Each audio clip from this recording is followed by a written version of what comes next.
আবু সুফিয়ানের শ্বশুরকে আপনি বলেন, আপনি যেগুলো দিতে পারেন সেগুলো তো বললেনই, কিন্তু যেগুলো আপনি দিতে পারেন না সেগুলোও যদি আমাদেরকে দেন। এরকম দুই হাত প্রসারিত করে আমার নবী বললেন, যদি এক হাতে সূর্য এনে দেন আর এক হাতে যদি চন্দ্র এনে দেন, জানি এটা আপনারা পারবেন না, কিন্তু তাও যদি এনে দেন, তাও এই সত্য দিনের প্রচার থেকে আমার নবী, আমি আল্লাহর নবী, আমাকে বিপদগামী করা যাবে না, যাবে না, যাবে না। আর আমরা কি করি? একটু পরিবেশ খারাপ, একটু কথা বলা যাচ্ছে না, একটু চলাফেরা করা যাচ্ছে না, আমরা সব কচ্ছপের মতো সুরটা ভিতরে নিয়ে আমরা একেবারে কুলো থেকে বেশি দিকে আর দরকার নেই, কি দরকার, যা যাচ্ছে ওই বলতে বলতে কলার দিতে যাচ্ছে, ছড়দলের দিক না আসে, ঠিক না? আল্লাহ রসুল তাদের প্রস্তাব মানবেন না, মানছে বলেন। এর ফলে তারা সিদ্ধান্ত নিচ্ছে চারটা। প্রথম হচ্ছে আল্লাহর নবীকে হত্যা করা হবে। আল্লাহর নবী যদি ফেরত না আসে, নবীকে কি করা হবে? হত্যা করা হবে। দ্বিতীয় হচ্ছে তাকে দেশান্তরী করা হবে। তাকে কি করা হবে বলে? দেশান্তরী করা হবে। এখান থেকে নাগরিক ট্রান্সফার করে থেকে দেওয়া। এইভাবে তারা সিদ্ধান্ত নেয় একের পর এক নবীর বিরুদ্ধে। আমরা দেখেছি কাবা ঘরে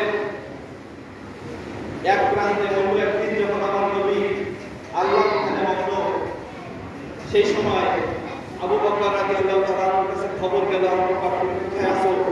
আবু বকর বলছে আমি বাড়িতে। তুমি কি দেখছো না তোমার প্রাণপ্রিয় বন্ধু আমাদের নবী হযরত মুহাম্মদ সাল্লাল্লাহু আলাইহি ওয়াসাল্লামকে মারতে?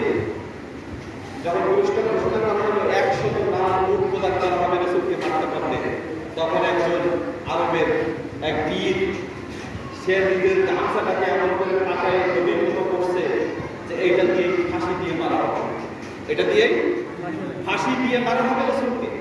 রাসূল যখন ধ্যানে মগ্ন, মনে করেন নামাজ অবস্থায় আছেন, আল্লাহর ধ্যানে মশগুল, পিছন দিক থেকে গলায় ফাঁসি টান দিয়ে গ্যাসের টান দিয়েছে। কিতাবে এসেছে আল্লাহ রাসূলের জীবন যায় অবস্থা, যায় অবস্থা। এরকম সময় আবু বকর খবর পেয়ে এসে জোরে ধাক্কা দিয়ে সেই কাফের বদমাইশটাকে ছিটকে ফেলে দিয়ে আমার নবীকে যখন ধরলেন, নবীর শ্বাস তখন বন্ধ হয়ে যায়। এখনো নবী প্রেমিকরা যদি নবীর এই ওয়াল্লাযী আরসালা রাসূলাহু বিল হুদা ওয়া দীনিল হক লিইয়ুযহিরাহু আলা দীনি কুল্লিহি ওয়া লাউ কারিহা মুশরিকুন, এই নীতির অবলম্বন যারা করে থাকবে তাদেরও যুগে যুগে এই ফাঁসি দেওয়া, এই ফাঁসি দেওয়া। আপনারা এখান থেকে প্রায় 10-12 বছর আগে দেখেছেন 2012 সাল, 13 সাল, 14 সাল, 15 সাল পর্যন্ত এই কাহিনী আমাদের বাংলাদেশে চলেছে, ঠিক কিনা বলেন? আমরা তখন মনে করেছিলাম যে যুদ্ধ অপরাধীর নামে ফাঁসি দিচ্ছে, দিনকে হয়তো 71 সালে কোনো কাহিনী করেছে, হয়তো রাজাকার ছিল, ঠিক কিনা বলেন? আমরা এটা বিশ্বাস করতে চাইনি। কিন্তু গত আগস্টের 5 তারিখে দেশটা যখন নতুন করে স্বাধীন হলো, সেই ছাত্রদের মুখে স্লোগান কি ছিল বলেন? শেখ হাসিনা বলেছিল যে এদেশে রাজাকারের নাতিপুতিরা চাকরি পাবে কেন? চাকরি পাবে মুক্তিযোদ্ধার নাতিপুতিরা।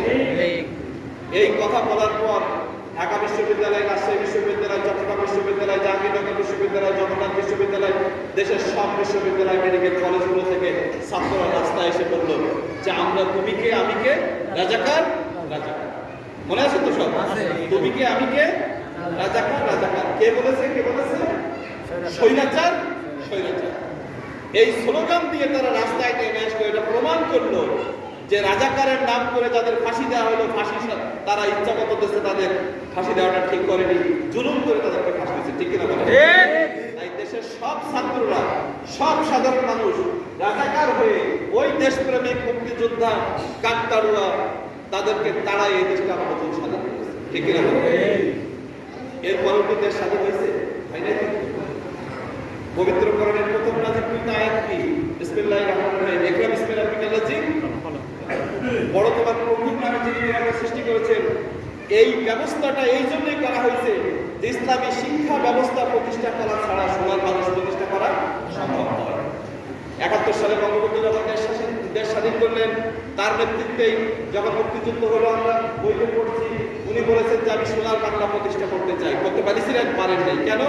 কারণ সোনার বাংলা প্রতিষ্ঠা করতে গেলে সোনার মানুষ দরকার। কি মানুষ দরকার? সোনার মানুষ। সোনার বাংলা তো আলাদা কোনো বাংলা না, সোনার মানুষরা যেটা করবে সেটাই সোনার বাংলা। এর কয়দিন পরে বঙ্গবন্ধু বলেছিলেন যে সবাই পায় সোনার খনি, আমি পাইলাম কি খনি? চোরের খনি। কথাগুলো ভুলে গেলে চলবে? চলবে না। বঙ্গবন্ধু আরো বলেছিলেন আমার সামনে কি চোর, পিছনে কি চোর, ডানে কারা চোর, পিছনে কারা চোর, 7.5 কোটি বাঙালি 8 কোটি কম্বল নিয়ে আসলাম আমার থাকবে। ঠিক কিনা বলে? অথচ আমার নবী কি বলেছিলেন?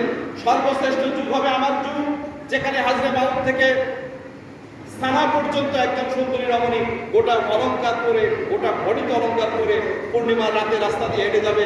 আল্লাহর ভয় ছাড়া তার অন্তরে কোনো ভয় থাকবে না, কোনো চোর ডাকাত দস্যুবৃত্তি থাকবে না, কোনো হাইজাকার থাকবে না, কোনো ছিনতাইকারী নারী ধর্ষণকারী সমাজে থাকবে না। এটাই বলেছিলেন আল্লাহ রাসূল, বলেছিলেন সর্বশ্রেষ্ঠ যুগ হবে আমার যুগ। আর যারা এদেশের জনক বলে, এদেশের জনক বলে যারা দাবি করে, তারা বলছেন যে 7.5 কোটি টাকা চোরের দল সব চুরি করে খেয়েছে।